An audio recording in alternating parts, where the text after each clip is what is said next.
Hello ladies and gentlemen, my name is Exile and welcome to Minecraft A Beginner's Guide, and today we're going to be taking a look at the hostile mobs.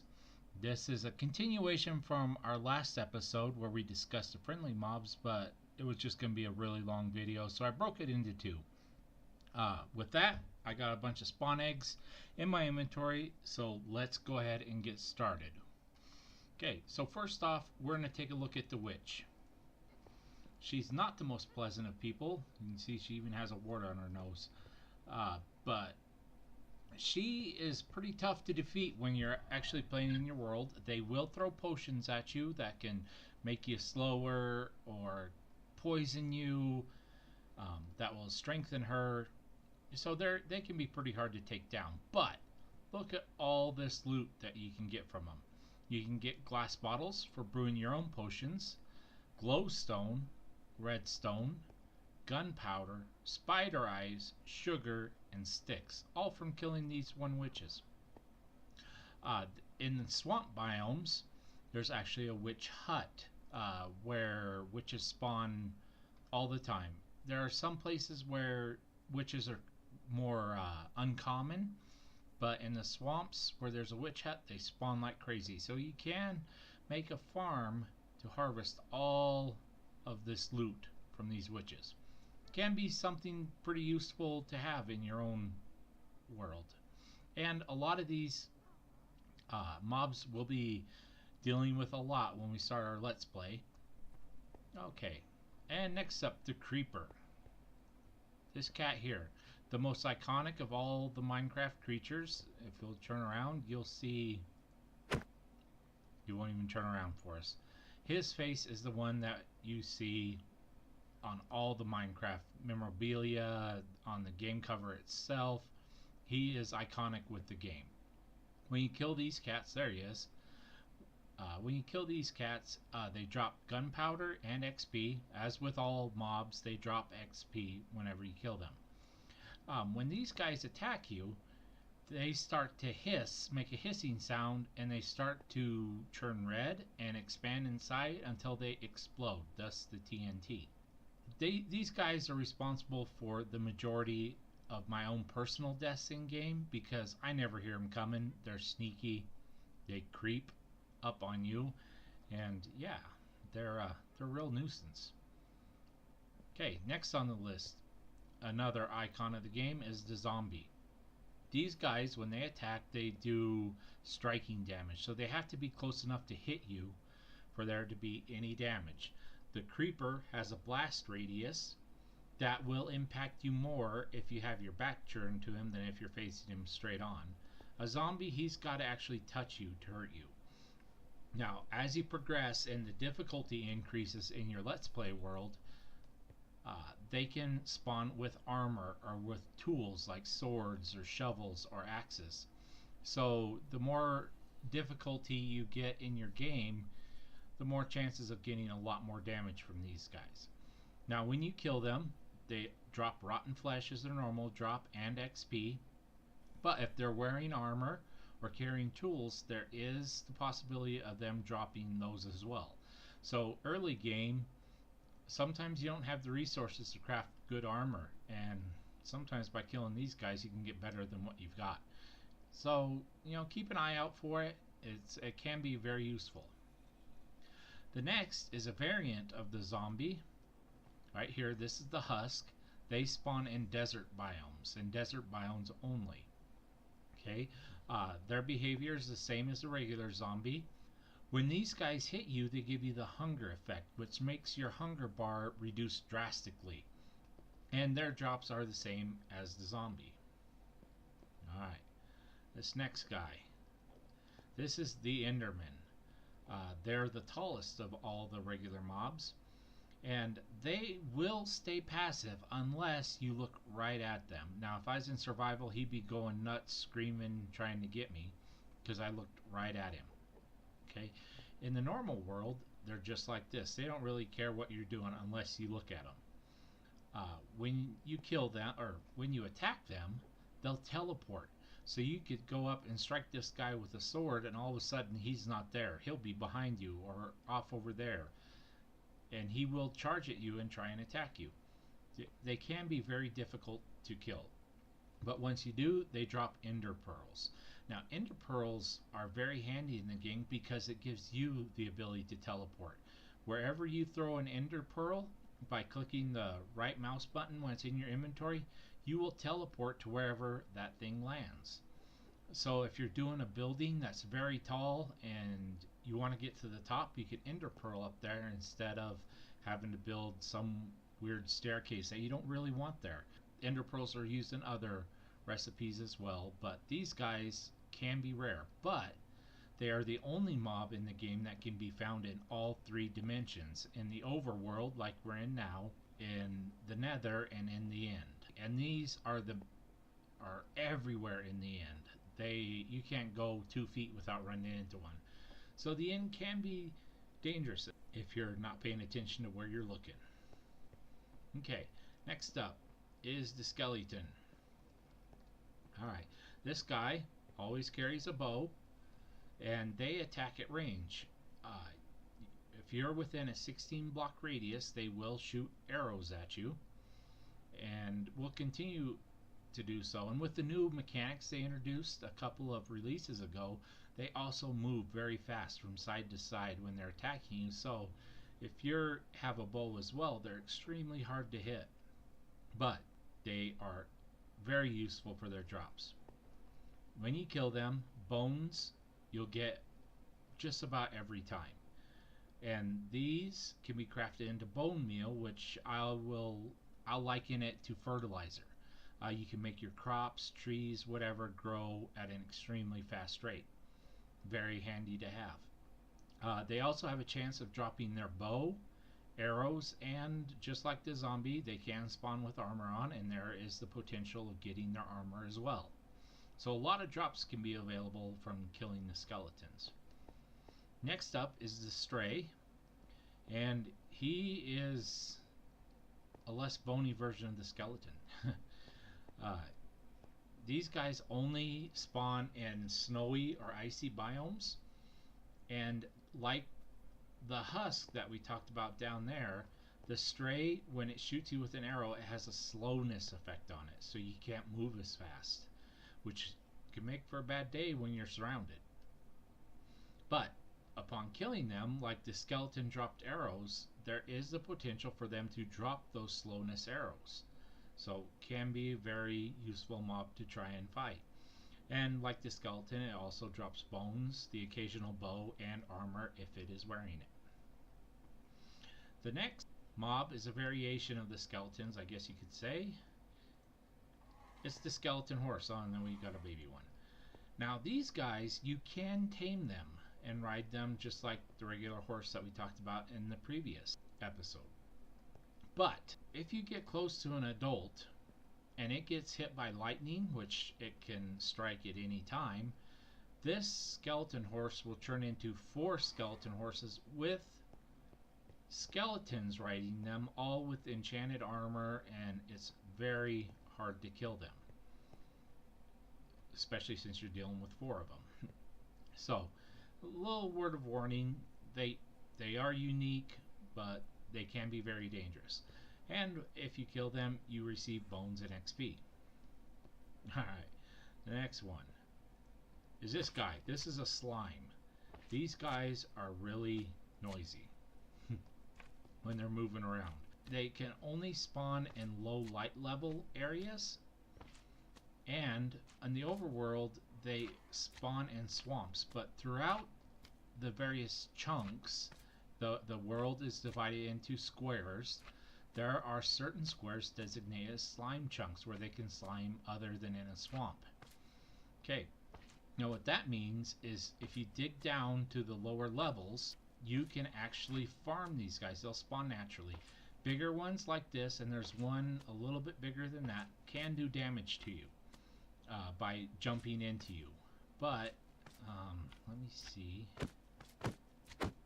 There we go. Once they get to this stage, this is the smallest version, they will not hurt you.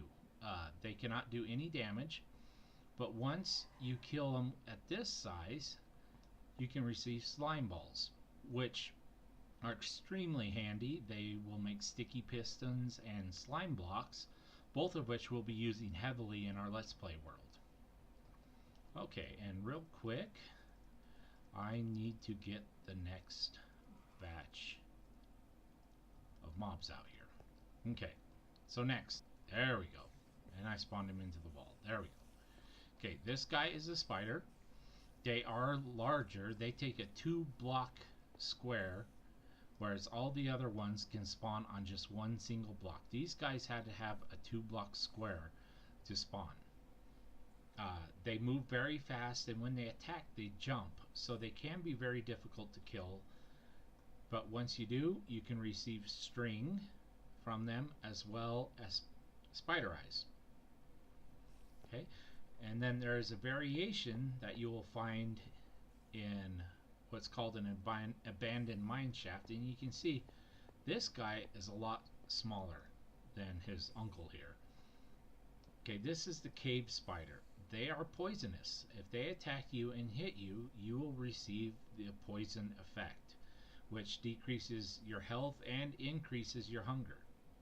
They like to hang around on the ceilings, and these spawn in what are called abandoned mine shafts.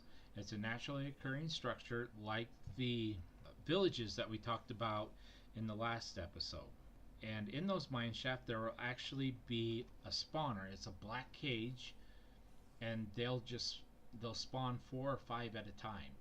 So these guys can be a real nuisance and very hard to clear out. But if you kill them, you get the same exact drops as the larger spider, the eye and the string.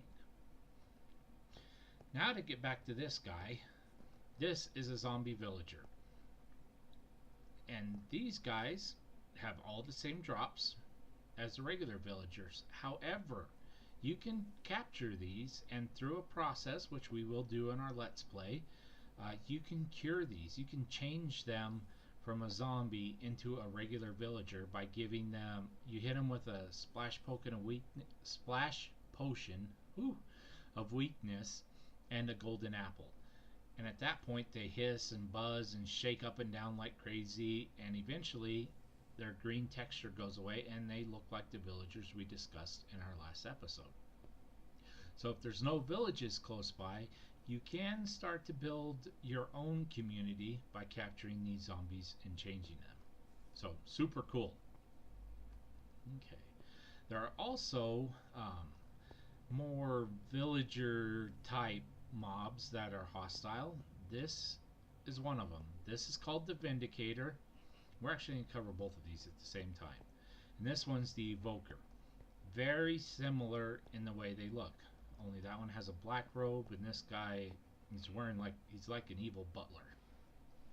These two mobs were just recently introduced, and they spawn in the Woodland Mansion, another naturally occurring structure just like the villages and the abandoned mine shafts. Okay, with the Vindicator, when he gets mad, he'll take his arms out of his sleeves there and he'll be wielding an axe. Okay, they are very fast, and if you manage to kill them, they will drop an emerald and possibly the axe along with XP. Fighting this guy is a lot harder.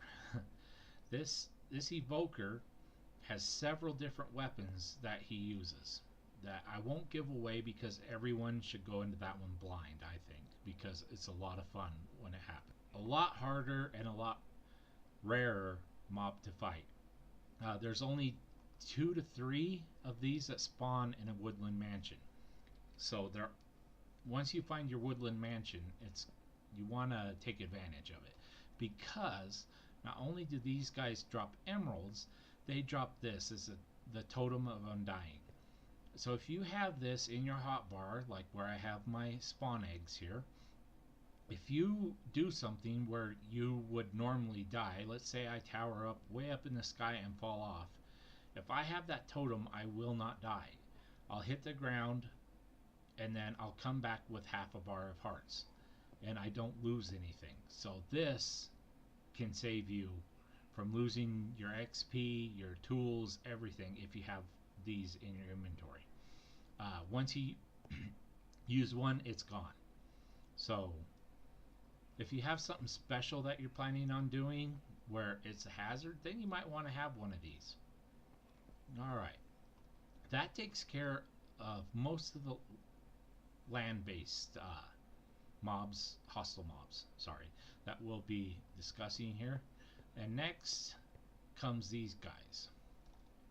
These spawn in ocean monuments. There we go. And it is a monster fish with one eye. This is called the Guardian, and these spawn in large quantities, these guys. Okay, they protect the ocean monument, which is a pyramid underwater made out of some really cool turquoise colored blocks. They only occur in deep ocean biomes, so they can be pretty rare to find. Now if you kill this guy, you receive prismarine shards, which makes the turquoise blocks, and you can get raw fish, and on certain times, rare occasions, they'll drop these crystals. These will make the sea lanterns that occur naturally in the monument. It's a really cool light source that's different from like these glowstone lamps I have here. It's just something more modern and can give a really cool effect to your base. Okay.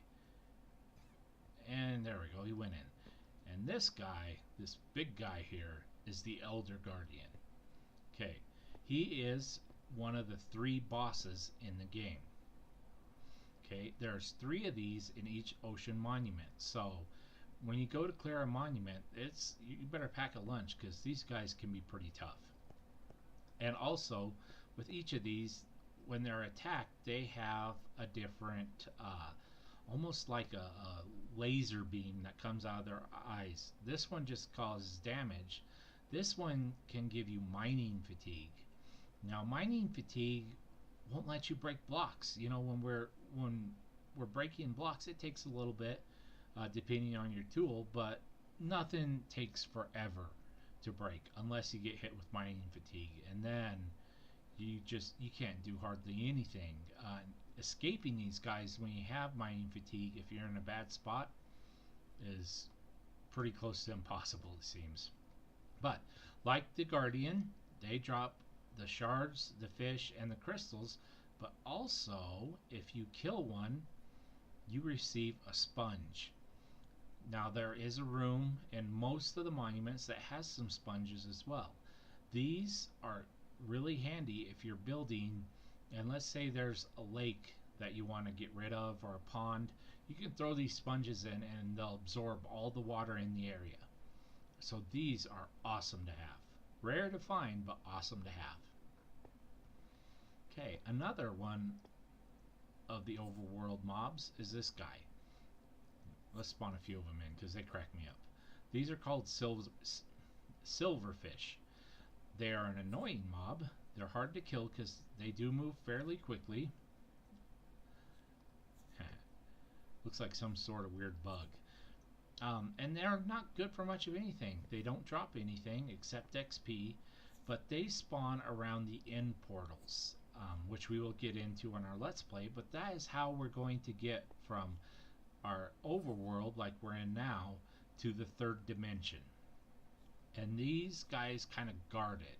And not only is there a spawner, like we had talked about with the cave spider over there, that spawns these guys, they'll spawn out of the rocks. They look like every other block in the game, except if you break it, these guys will spawn. And when one spawns, all the other ones around it will break their blocks and spawn. So just a little word of warning. If you break one, there's going to be more than one silverfish to deal with. The last of the overworld mobs is this guy. This is an endermite. And they're kind of amusing to me. Got a little red eye right there. But when we kill the enderman, which we discussed over there, and we use those ender pearls to teleport or to travel with, every once in a while when we use it, one of these guys will spawn. It's not a frequent thing by any means, and they're just like the silverfish. They just attack you and don't drop anything when they're killed. But they have an extremely useful purpose that hopefully we'll be able to accomplish in our Let's Play series. But you can make an awesome Enderman farm using these guys, because Endermen hate them. And they will go out of their way to try and destroy it. So these guys can be super handy to have around. Alright, let's get the last batch here. Okay, next we're going to go over the mobs that spawn in the second dimension, in the nether. And we spawned a little one, and there's the big one. These are zombie pigmen. They're ugly, they snort a lot, but they're passive to a degree. Okay, they will not attack you. You'll find these everywhere in the nether. They will not attack you unless you attack one of them. Just like we were talking about with the wolves. If you accidentally hit one, the whole pack gets mad. Well, if you accidentally hit one of these guys, all the zombie pigmen within a large area will converge on you. So here it wouldn't be too bad, but if in your area you've got, you know, half a dozen or more, and you hit one, all of them want to attack you. And that makes for a really bad day. But if you do kill them, you get rotten flesh, just like you do when you kill a regular zombie. Just like the overworld zombie, when you kill you get rotten flesh. And they can also drop gold nuggets, and on rare occasion a gold ingot. So can make it worthwhile to aggravate them every now and again just to harvest up some gold. And also, you see the vast majority of them are carrying gold swords. There is a possibility of them dropping that sword as well. Alright. Next up, we have the Blaze. These guys spawn in the Nether Fortress, like the dungeon, the mine shaft in the village. It's naturally occurring. And they also spawn out of a spawner, just like the cave spider we discussed over there. These guys can fly, they'll levitate up and down, and when they're provoked, they shoot 3 fireballs, which can cause a massive amount of damage. But they drop more XP than any other mob when they're killed, so they do serve a pretty good use. And they drop these blaze rods, which are a requirement for brewing potions. So very important that we find these to give us different potions to help us combat things in our world and to help us along the way. So when we get into brewing, we'll be going over these a lot more. Also spawning in the same fortress as these guys is this black skeleton, which is taller than the other skeletons. This is called a wither. All withers spawn with a sword in hand. They can deal a lot of damage with that stone sword as well. And when they hit you, you are poisoned with what's called the wither effect. The cure for it is drinking milk, but it will deplete your hunger bar and your health bar steadily while you're under the effects of it.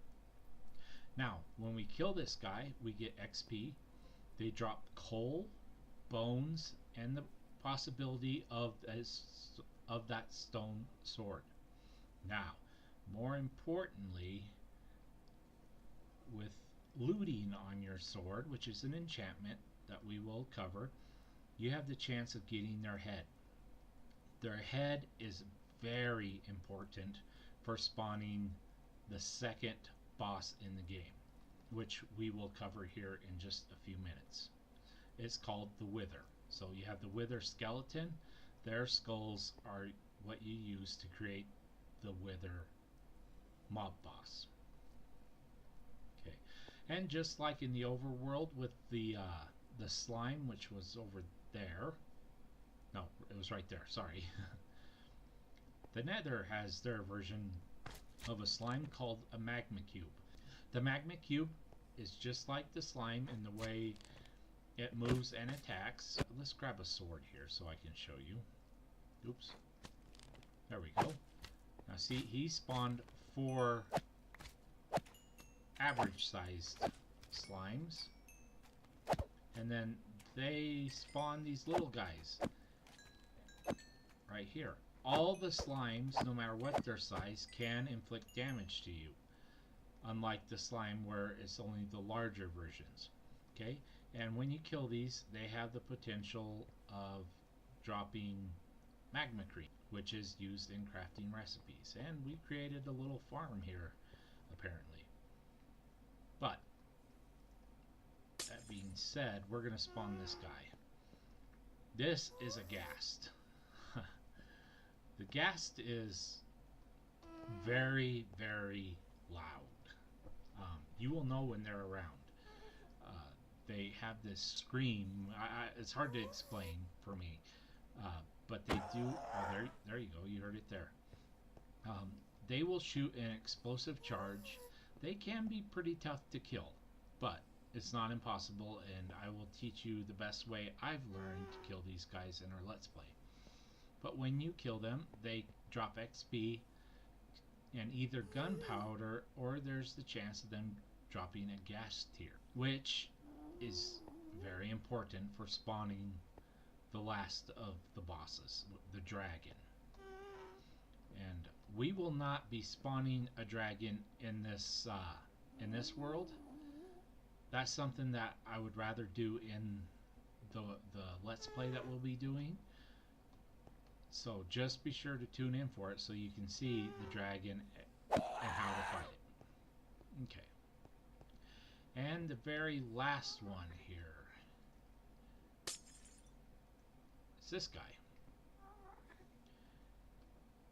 These are newly introduced here in, I think it was one release ago. This is the shulker. These little guys hide in these blocks. And every now and again he pops open to see what's going around. And if he sees you, he will shoot a levitation charge at you.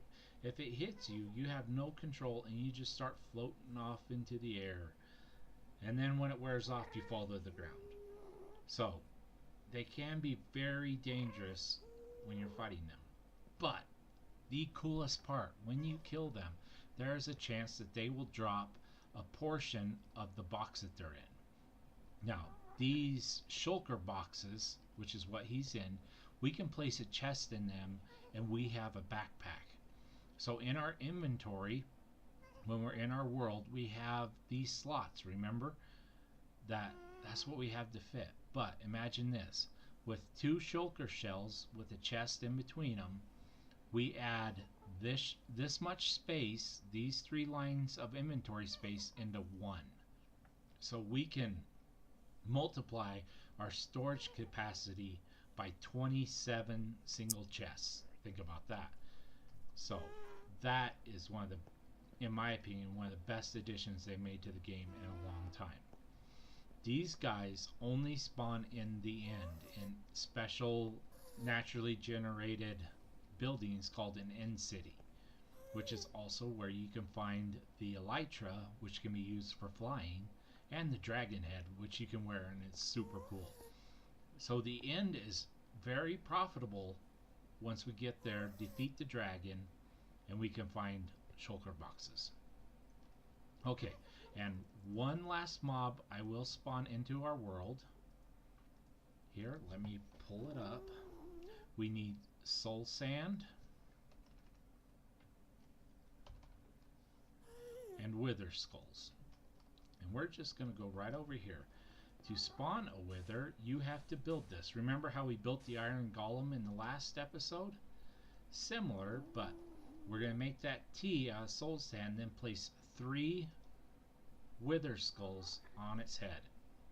Now watch this. This is the wither boss. He stands like this for a minute, and then he will explode. See him swelling up? And boom! Look at that damage. And then he flies around and he launches all these explosive charges and gives you the wither effect, and he can be an absolute nightmare. See, there goes one of those charges. Watch when it hits the ground. Boom. Yeah, super tough boss. I think it's the hardest boss in the game to defeat. And then there's also the dragon. But with that being said, that's all the time I have for this episode. I hope you enjoyed it. If you did, please like and subscribe. And if you found it helpful, leave me a comment so I can hear from you. I'd really appreciate it. But until next time, this is Exile, and I'm out.